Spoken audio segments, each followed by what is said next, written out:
So today in this video tutorial we will learn about how to read a text file with the help of FH programming language. The compiler which we are using is the Visual Studio.NET. So first we need to write open system.io.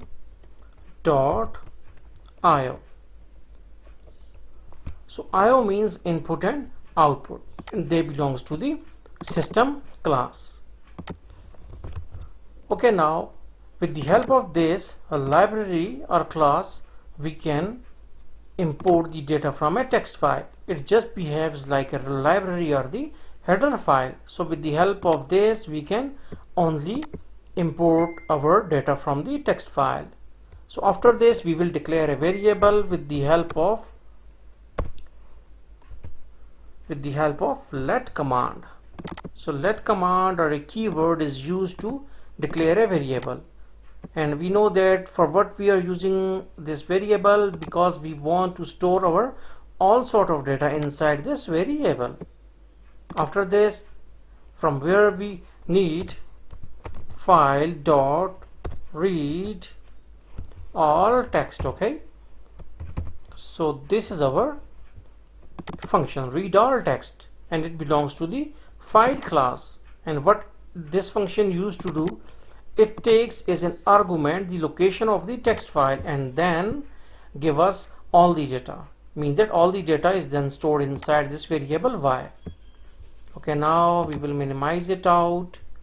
Okay, now we will go, okay, here we can write pwmer is our text file, so we will write here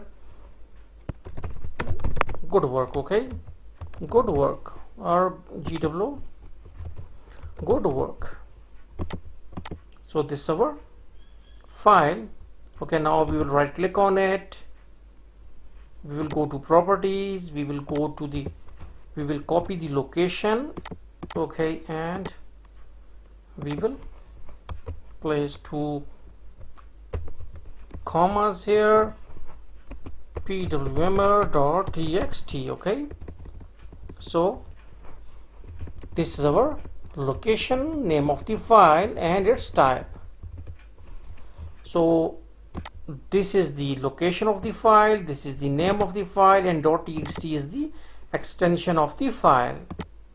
Now what we need to do is to print all the data, print fn all the data within the y.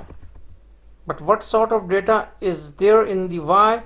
Of string type, because we know that the text data is usually in the form of string. So this print function will print all the data that is inside the text file on the console window.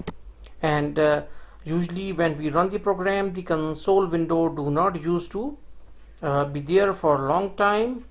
It just like a glimpse and then off. Okay, it just open like a glimpse and then off. So in order to hold the console window, we will write system.console.read key ignore. Okay, and these commands or this line will hold the window.